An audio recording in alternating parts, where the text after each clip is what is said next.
कहानी है नानी की। एक जंगल में एक चंदन का पेड़ था। एक तरफ बाकी सब पेड़ थे जो समूह में झुंड में थे। वही यह चंदन का पेड़ था जो अकेला था। सालों तक इसी तरह से अकेले रहने की वजह से चंदन अपने अकेलेपन से परेशान हो चुका था। उसे भी अब विचार आते थे कि उसके साथ भी कोई खड़ा हो, या कम से कम उसका कोई दोस्त हो जिससे वो इतने बड़े जंगल में खुद को अकेला ना महसूस करे।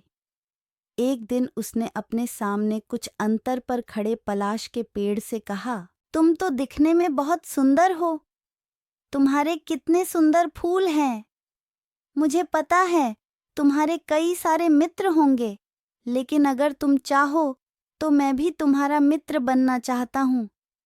पलाश का पेड़ मुस्कुराया और बोला, हाँ हाँ, क्यों नहीं, बल्कि मुझे तुम्हें मित्र बनाकर खुशी होगी, क्योंकि तुम ज्यादा सुंदर ना सही, लेकिन तुम्हारी खुशबू इस पूरे जंगल को महक आती है।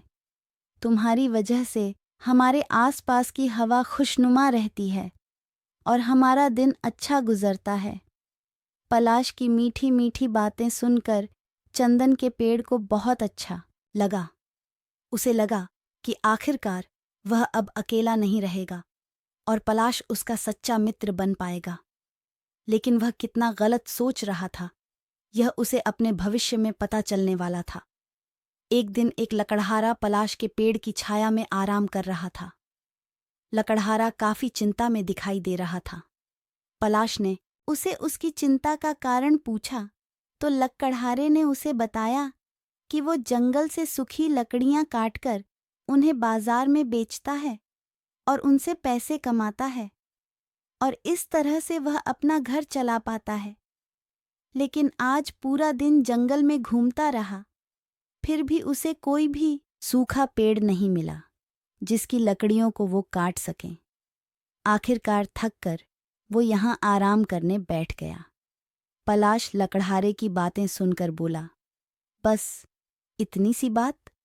माना कि तुम्हें सूखी लकड़ियां नहीं मिली, मगर तुम्हें कुछ कीमती लकड़ियां मिल जाएगी जिन्हें बेचकर तुम्हें अच्छे खासे पैसे मिले तो तुम्हारी समस्या हल हो जाएगी। लकड़हारे ने कहा, तुम कह तो ठीक रहे हो, लेकिन मुझे कीमती लकड़ियां मिलेगी कहाँ से? पलाश के पेड़ ने लकड़हारे को अपने सामने कुछ दूरी पर वही चंदन का पेड़ दिखाया जिससे उसने थोड़े दिनों पहले ही मित्रता की थी। लकड़हारा तुरंत चंदन के पेड़ के पास गया और उससे थोड़ी लकड़ी का काट ली। चंदन का पेड़ पलाश की धोखेबाजी से काफी दुखी हो गया।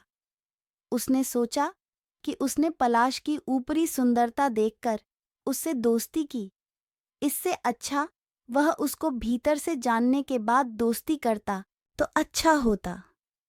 उसने सोचा, जरूर पलाश के पेड़ इस धोखेबाजी का जवाब देगा। लकड़हारे ने लकड़ियां तो काट ली थीं, लेकिन वह कुछ सोच रहा था और चिंतित दिखाई दे रहा था। चंदन के पेड़ ने उससे पूछा, अब क्या हुआ? तुम्हें तो लकड़ियां मिल गई हैं, फिर क्यों चिंता में हो? तो अच्छा होता। उसने सोचा, जरूर पलाश के पेड़ इस धोखेबाजी का जवाब देगा। लकड़हारे ने लकड़ियां तो काट ली थीं, लेकिन वह कुछ सोच रहा था और चिंतित दिखाई दे रहा था। चंदन के पेड़ ने उससे पूछा, अब क्या हुआ?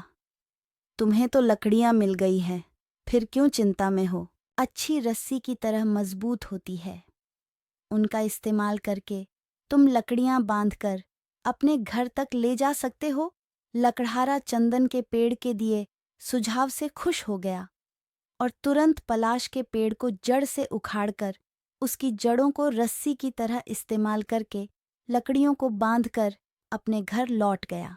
पलाश का पेड़ जड़ से उखड़कर जब अपनी आखिरी सांसें गिन रहा था, तब चंदन के पेड़ ने उससे धोखेबाजी का कारण पूछा तो उसने बताया कि वह चंदन की खुशबू से जलता था, क्योंकि उसके फूलों की खुशबू चंदन की खुशबू की वजह से दब जाती थी और सभी चंदन की खुशबू की तारीफ करते थे, बजाय उसके फूलों की खुशबू की। उस दिन से चंदन के पेड़ ने तय किया कि वह किसी को भी अच्छी तरह से जाने बगैर कभी दोस्ती नहीं करेगा।